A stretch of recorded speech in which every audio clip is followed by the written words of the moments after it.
Once, people believed that marriage was the ultimate proof of love, the sacred bond that made two souls complete. They grew up surrounded by images of devotion, wedding rings glimmering under church lights, vows whispered through tears, promises that felt eternal. Yet behind the shimmer was a quieter truth, one that most men only discovered when it was too late. The promise was not freedom. It was surrender disguised as commitment. What was celebrated as devotion slowly became obedience, and what was praised as partnership slowly became control. The modern world had learned how to wrap a cage in gold and call it love. Robert was one of those men who never questioned it. A brilliant engineer with steady hands and a precise mind, he built his life around order. He believed in doing everything right, working hard, providing, protecting, forgiving. When he met the woman who would become his wife, he thought he had found certainty. She was kind, intelligent, ambitious. They shared laughter, dreams, plans for a family. To him, that was enough. He married her without hesitation, trusting that sincerity was its own armor. For years, he played the role that society had scripted for him, the husband, the provider, the quiet pillar of stability. He ignored the small voice that sometimes whispered that something felt unbalanced. On their 7th anniversary, that illusion cracked. She filed for divorce without warning. The house he had bought, the savings he had built, the children he had adored, everything was now divided, measured, and taken. He stood before a judge and listened as his own life was catalogued like an inventory. In the end, he was left with weekend visits, monthly payments, and the haunting silence of an empty apartment. People told him that this was simply how things worked, that fairness was subjective, that he would move on. But deep down, he knew that he had not lost only a marriage. He had lost the meaning that gave his sacrifices purpose. Robert's story is not rare. It is a reflection of a pattern repeated endlessly across quiet suburban streets and crowded courtrooms. Men give themselves to an ideal that does not exist anymore.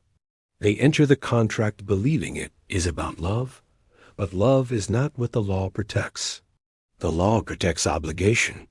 The modern version of marriage has become an institution where the man pledges everything: wealth, time, name, legacy, without any assurance of reciprocity. He becomes the guarantor of another's happiness, yet his own is treated as a luxury. When it all collapses, society calls it inevitable. But inevitability is only another word for design. Friedrich Nietzsche saw this long before the rest of the world did. He watched the birth of a moral system that taught men to be ashamed of strength and to seek redemption in submission. He warned that such a transformation would not elevate humanity but enslave it.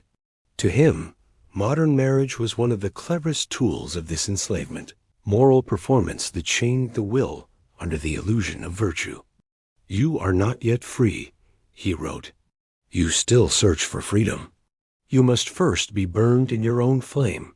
To marry without awareness was to walk willingly into that fire, believing it would bring warmth, and discovering only that it consumed.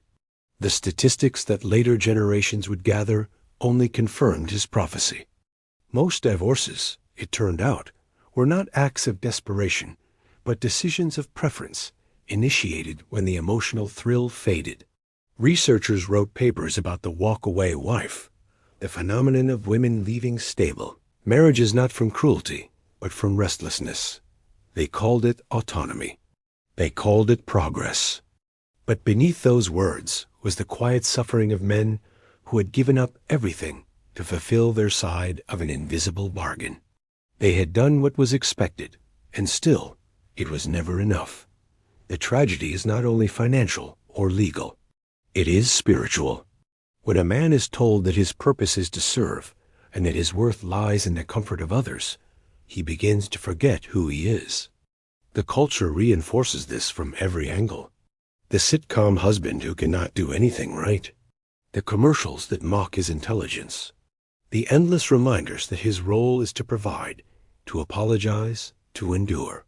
Strength becomes toxic, authority becomes oppressive, and dignity becomes obsolete. Slowly, he learns to laugh at his own diminishment, because to protest would make him the villain. Nietzsche called this transformation the triumph of the slave morality, the victory of guilt over greatness, the elevation of weakness as a moral good. The strong man is persuaded that his instincts are dangerous, that his will to power must be softened into compliance. He trades the chaos of freedom for the comfort of approval. Over generations, this becomes habit, and habit becomes heritage. By the time he realizes that he has been conditioned to submit, he no longer remembers what command feels like. History is filled with warnings that were ignored. In ancient Rome, the paterfamilias, the father of the family, was the axis around which the household turned. His authority was both practical and sacred. His duty was to protect and guide, not to apologize. But centuries of moral domestication eroded that power. The once mighty became ornamental.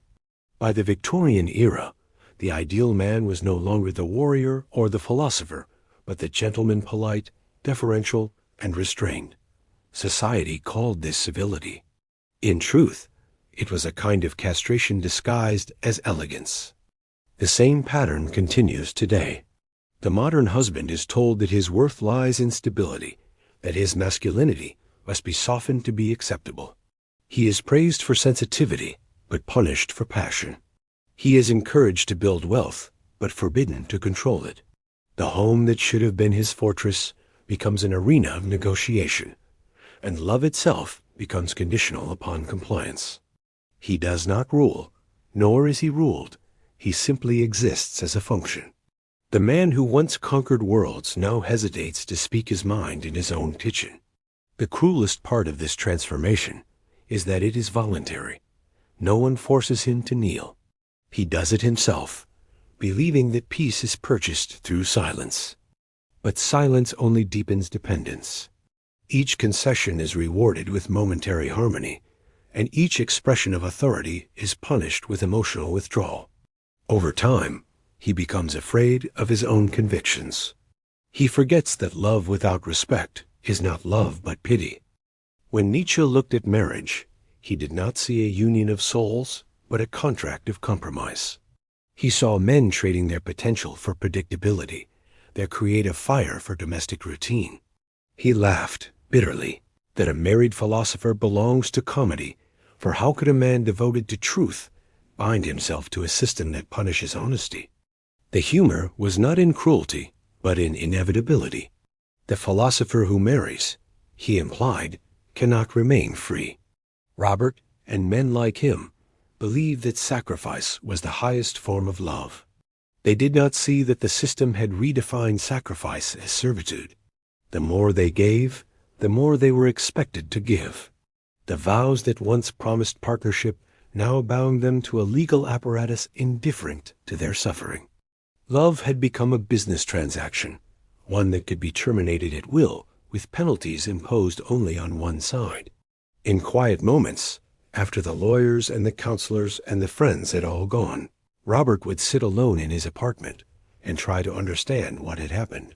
He had followed every rule. He had been kind, loyal, patient. Yet none of it had protected him. He realized that the script he had followed was not written for his happiness, but for his compliance. The tragedy was not that his wife had left him. It was that he had never known he was trapped. To awaken to this truth is painful. It strips away the comforting myths that have guided generations. But beneath the pain lies something purer, the first flicker of freedom. Nietzsche believed that one cannot be reborn without first being burned. The ashes of illusion are the soil of clarity. Robert's story, and the stories of countless men like him, are not only tales of loss, they are the beginning of transformation. The fire that consumes also purifies, and what remains after the burning is what was true all along, a will that cannot be owned. In that quiet understanding, the illusion begins to dissolve. Marriage, as the modern world preaches it, is not a sanctuary, but a stage. The actors perform devotion, while the audience applauds obedience. But when the curtain falls, The man who is given everything stands alone, realizing that the cage was always open and that he had built its bars himself. The question that remains is not whether love can exist, but whether it can survive in a system designed to destroy it. The answer, for those who dare to look, is the beginning of a very different kind of freedom. Love begins like a fever. It seizes the mind, brightens the senses, and blinds judgment with the brilliance of its own illusion. The first touch, the first promise, the first night spent believing in destiny, all of it feels eternal. Yet what feels like transcendence is, at its core, chemistry. Evolution learned long ago that reason would not sustain the species, so it built a trap stronger than logic. It made men addicts to emotion, prisoners to the pulse of their own biology. What poets called passion was, in truth, a system of control written into their blood. In 2013, neuroscientist Helen Fisher placed heartbroken men inside MRI machines to watch what love does to the human brain. The results were haunting. The same areas that ignite under cocaine lit up when these men saw images of the women who had left them. Love, it seemed, was not a feeling but a dependency, a narcotic more potent than any drug, because it rewards devotion with ecstasy and punishes separation with withdrawal. The body does not know the difference between affection and addiction. To love deeply is to be chemically bound. This is why men cling to relationships that no longer serve them. It is not weakness. It is wiring. The dopamine surge that follows infatuation teaches them to equate sacrifice with fulfillment. They become willing to give, to compromise, to endure, believing that loyalty will preserve the connection. Yet biology plays a cruel game. The very intensity that bonds a man to his partner fades faster in her. Nature built her to adapt, to seek new advantage when the old one fails. The man mistakes his persistence for love, but it is only dependency, the echo of a chemical chain tightening around his will. For centuries, philosophers romanticized this process as divine. They spoke of soulmates, of sacred unions, of destiny written in the stars. But Nietzsche saw it differently. To him, love was a storm that obscured selfhood, a fever that blurred the will to power. In Revenge and in Love, he wrote, woman is more barbaric than man. He did not mean cruelty, but cunning. Where the male seeks permanence, the female seeks advantage. Nature gave her this instinct because survival depended on selection. The man was designed to conquer, the woman to choose. The clash between these instincts became the theater of civilization. In that theater, men perform for approval. They compete not with swords or strength, but with status, comfort, and devotion. Each gesture of kindness becomes an offering to a goddess who may never return it. The poets praise him for being noble, yet his nobility is the symptom of his enslavement. He labors for affection, mistaking service for virtue. When the applause fades, he is left wondering why devotion feels so hollow. The truth is that love, as society defines it, was never meant to be mutual. It was meant to be useful. The evidence is not only in biology, but in history. In ancient times, a woman's family paid a dowry to the man she married. They compensated him for assuming responsibility, acknowledging that union was a burden as much as a blessing. Marriage was a transaction of duty, not desire.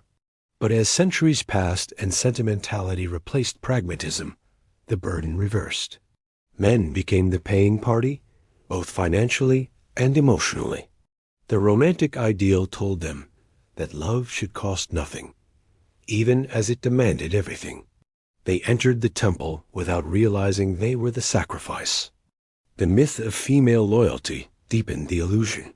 Culture painted devotion as a feminine virtue, yet when examined closely, it reveals a darker symmetry. Studies found that women are 6 times more likely to leave a sick partner than men are. A man who falls ill clings to his vows. A woman often sees a sinking ship. This is not malice, it is instinct shaped by survival. Nature made women pragmatic because sentimentality kills. Men, however, were taught that faithfulness was proof of worth. They endure unhappiness in silence, believing that endurance itself is noble. From childhood, boys are trained to equate love with service. Fairy tales instruct them to rescue, to provide, to protect. The moral always ends with the hero rewarded by the princess's affection, as though affection were a prize for obedience. Later, society perfects the message. Happy wife, happy life. If you love her, let her go. These phrases sound harmless, but they are mantras of submission. They teach men to prioritize peace over truth, comfort over dignity. Every repetition dulls the edge of independence until the will itself becomes domesticated. Nietzsche warned that the corruption of youth begins when they are taught to admire those who agree with them rather than those who challenge them. In matters of love, men are conditioned to admire women who validate them, not those who demand growth. The result is a generation of men afraid of rejection, because rejection feels like annihilation. They do not understand that true affection cannot coexist with fear. They call their anxiety romance, their insecurity sensitivity, and their compliance virtue. The culture applauds this weakness as progress. The emotional cost is immense. Men lose themselves slowly, piece by piece, believing that surrender is maturity. They learn to filter every decision through the lens of approval. The more they give, the less they are. They begin to measure their worth by someone else's happiness. When that happiness fades, they collapse, not because they loved too much, but because they loved without boundaries. They were never taught that love without self-respect is merely dependency with poetry. The rise of no-fault divorce accelerated this collapse. In 1969, California declared that a marriage could end without reason, that unhappiness alone was sufficient justification. The law claimed to liberate both sexes, but in practice, it liberated only one. The majority of divorces were initiated by women, often those who described their marriages as stable. The statistics painted a simple truth. Commitment had become optional, but obligation remained mandatory. The contract could be broken at will, but its penalties fell almost exclusively on men. Behind every number lies a story like Thomas, the firefighter who lost his home, his pension, and his children because the system assumed his guilt. When he demanded fairness, the court called him aggressive. When he asked for custody, the judge doubted his motives. He learned that justice had a gender. His devotion had become evidence of his disposability. The cruelty of such stories lies not only in their outcome, but in their silence. Society no longer permits men to speak of betrayal without accusation. To voice pain is to be called bitter. To question fairness is to be called fearful. And so they withdraw. They hide behind stoicism, behind humor, behind endless work. They carry the weight of their own disillusionment in quiet rooms, unable to name the wound because the world calls it progress. Yet Nietzsche's philosophy offers a mirror rather than a lament. He did not tell men to hate women. He told them to stop mistaking weakness for virtue. He saw that the sentimentalization of love had turned strength into sin. Modern morality glorified empathy, but forgot balance. Compassion without discipline becomes servitude. Desire without understanding becomes addiction. In such a world, love cannot remain sacred. It becomes a weapon. To break this cycle, one must see through the illusion. Detachment is not apathy. It is clarity. It means feeling deeply, but not being owned by feeling. It means understanding that affection cannot justify self-erasure. The man who loves consciously does not beg, does not bargain. He gives freely and accepts loss without collapse. His identity does not depend on another's validation. Such men are rare because society has no place for them. They cannot be controlled, and systems depend on control. When love is stripped of illusion, what remains is something purer affection without dependency, companionship without bondage. It is a kind of freedom that few can bear because it demands solitude, strength, and self-mastery. It is the opposite of romance as advertised, and therefore invisible to most. The man who reaches it no longer worships women or despises them. He simply sees. As the fire of disillusionment burns away the sentimental myths, a new understanding begins to take form. Love was never the enemy. Ignorance was. The pain of awakening is the price of wisdom. The man who learns to love without losing himself stands at the threshold of sovereignty. Beyond it lies a life no longer dictated by biology or law, but by will. The old addiction fades, replaced by a quiet, steady awareness, the beginning of power, the end of illusion. Freedom does not arrive with celebration. It comes quietly, often after ruin. The man who awakens from illusion stands amid the ashes of his former life, unsure whether he has been liberated or destroyed. What he once called love now feels like a memory from another world, distant and unreal. Yet, as the noise fades, something extraordinary begins to stir beneath the silence. It is the faint rhythm of selfhood returning slow, steady, unafraid. Robert's story, like so many others, might have ended in despair, but despair is only the first stage of rebirth. He began to realize that loss, for all its brutality, had granted him something that marriage had taken away: solitude. For the first time in years, he belonged entirely to himself. The apartment that once felt empty began to feel vast, like open air after years underground. There were no arguments, no expectations, no conditional affections, only the quiet company of his own thoughts. What others called loneliness, he began to see as space. Within that space, he could rebuild. To rebuild, however, he had to unlearn. Society teaches men to define their worth by their roles: husband, provider, protector. But when those titles fall away, what remains? Most men panic at that question. The sovereign man welcomes it. He understands that identity must be forged, not inherited. Nietzsche described this process as becoming who you are. It is not an act of creation, but of excavation. The true self has always existed beneath the layers of conditioning, waiting to be uncovered. To find it, one must strip away the illusions of love, duty, and morality, until only pure will remains. This is not a path for the comfortable. To live freely means to live without guarantees. There is no promise of affection, no applause for independence. The sovereign man walks a road that offers neither safety nor companionship. He is misunderstood because his values threaten the world's architecture. The system thrives on predictable men, those who marry, consume, obey, and apologize. The sovereign man does none of these. He is not cruel or detached. He is simply beyond reach.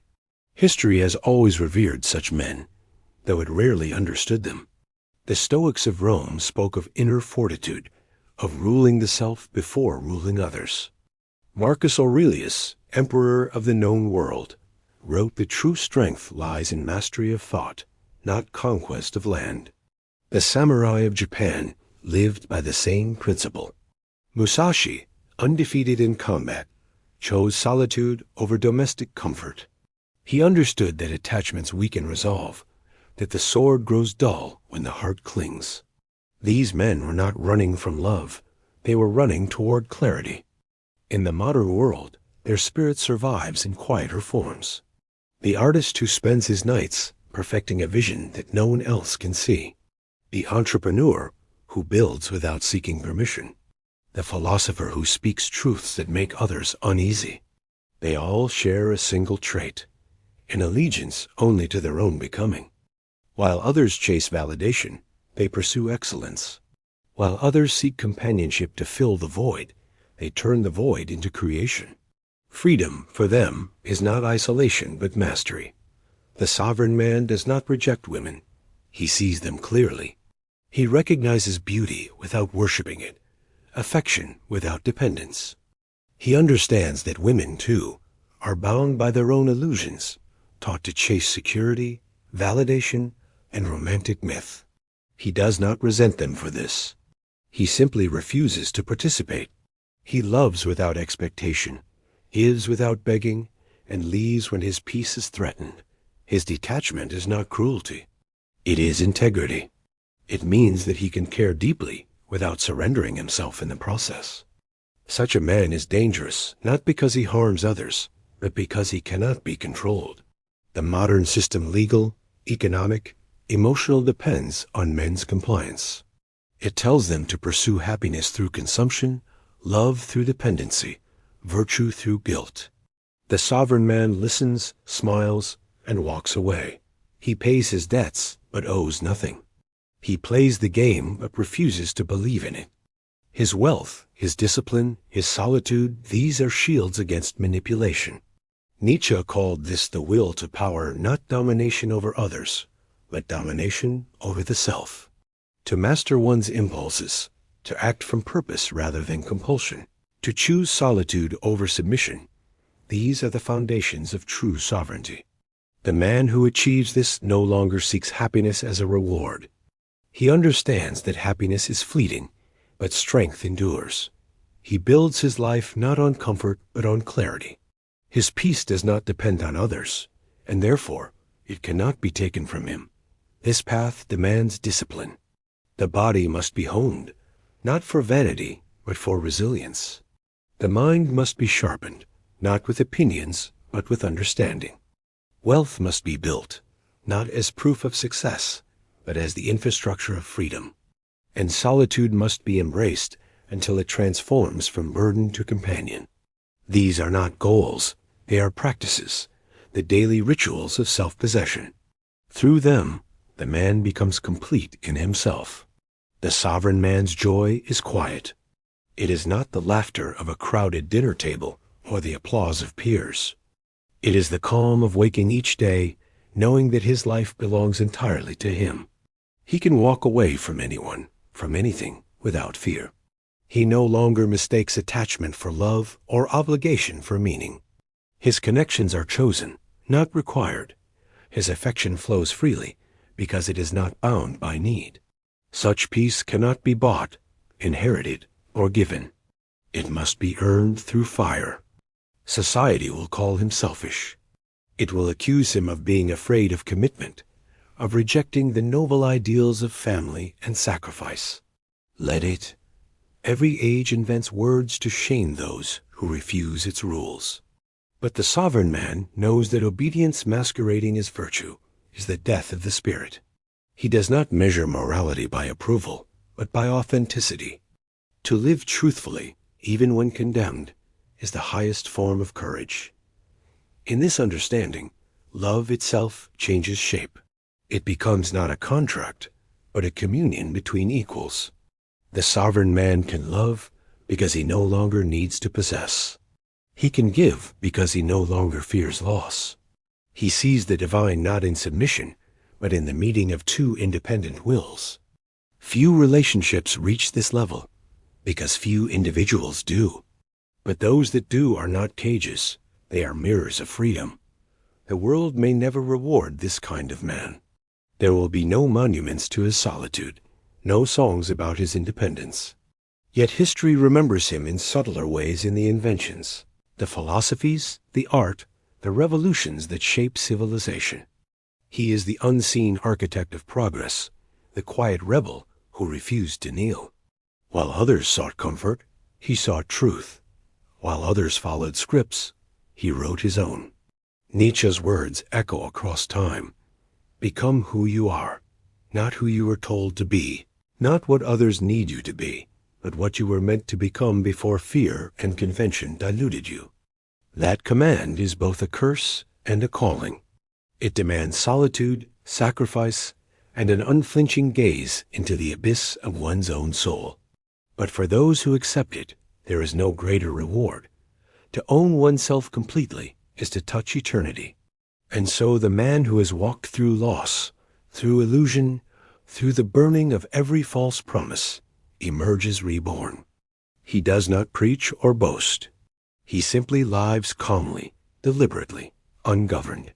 The world cannot understand him, and that is precisely his triumph.